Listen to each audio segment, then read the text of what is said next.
اندرون 24 گھنٹے شہر میں 3 قتل کی وارداتیں۔ کالا پتھر میں راؤڈی شیٹرز نے تاجر کا قتل کر دیا۔ کالا پتھر میں 2 راؤڈی شیٹرز نے اپنے ساتھیوں کے ہمراہ ایک تاجر کا قتل کر دیا۔ پولیس نے بتایا کہ منگل کی شب فاطمہ اسپتال مین روڈ کے پاس اسد انور اور ان کے ساتھیوں نے 39 سالہ فخر الدین پر خنجروں اور دوسرے ہتھیاروں سے حملہ کر دیا۔ بیچ بچاؤ کرنے والے واجد اور خدیر بھی اس حملے میں زخمی ہو گئے۔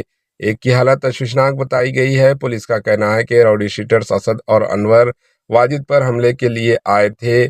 واجد شاہ نور غازی کا رہتا ہے۔ شاہ نور غازی کا قتل بھی 2020 میں اسد ہی نے کیا تھا۔ واجد فخر الدین عرف شملان سے بھی قریب تھے۔ آپس میں ان کی رشتہ داری بھی تھی۔ مقتول کے رشتہ داروں نے بتایا کہ قتل کی واردات کے 2 گھنٹے تک بھی کالا پتھر اور شالی ونڈا پولیس میں الجھن تھی کہ یہ واردات کس کے حدود میں پیش آئی۔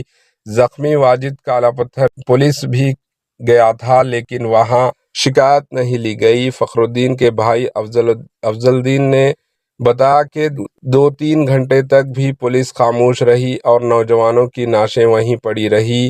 بعد میں پولیس آئی اور نعش کو پوسٹ مارٹم کے لیے منتقل کیا گیا۔ شالی ونڈا پولیس نے مقدمہ درج کرتے ہوئے تحقیقات کا آغاز کر دیا۔ ایک اور واردات آصف نگر پولیس اسٹیشن حدود میں قتل کی واردات پیش آئی۔ نامعلوم افراد نے آصف نگر پولیس اسٹیشن حدود میں علیم نامی شخص پر حملہ کرتے ہوئے ان کا قتل کر دیا۔ نوبل ٹائکرز کے پاس قتل کی یہ واردات پیش آئی۔ مہلوک ہتھیاروں سے علیم پر حملہ کر دیا۔ مصروف ترین سڑک پر قتل کی اس واردات سے لوگ خوفزدہ ہو گئے۔ اندرون ایک ہفتے میں اس علاقے میں قتل کی یہ دوسری واردات ہے۔ اطلاع ملتے ہی پولیس وہاں پہنچ گئی۔ نعش کو پوسٹ مارٹم کے لیے منتقل کر دیا گیا۔ قتل کا مقدمہ درج کرتے ہوئے تحقیقات شروع کر دی گئی۔ ایک اور شہر میں گھریلو جھگڑے پر شوہر کے ہاتھوں بیوی کا قتل کیا گیا۔ گھریلو جھگڑوں پر ایک شخص نے بیوی کا قتل کر دیا۔ یہ واردات منگل کی شب حیدرآباد کے تکارام گیٹ علاقے میں پیش آئی۔ تکارام گیٹ پولیس کے مطابق لکشمن کی شادی روجا سے ہوئی تھی اور اس جوڑے کو 3 بچے بھی ہیں۔ روجا ایک اسٹور میں کام کرتی تھی جبکہ لکشمن بے روزگار تھا۔ وہ کل شب حالت نشے میں گھر پہنچا اور بیوی سے اس نے جھگڑا کیا۔ بعد ازاں اس نے بیوی پر چاقو سے حملہ کر دیا جس کے نتیجے میں وہ ہلاک ہو گئی۔ اطلاع ملتے ہی پولیس وہاں پہنچی جس نے نعش کو پوسٹ مارٹم کے لیے بھیج دیا۔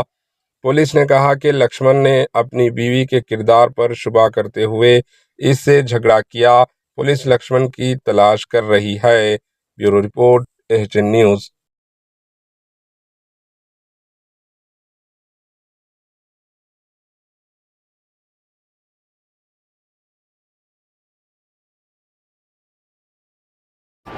AHN نیوز کو لائک کریں، شیئر کریں اور سبسکرائب کرنا نہ بھولیں۔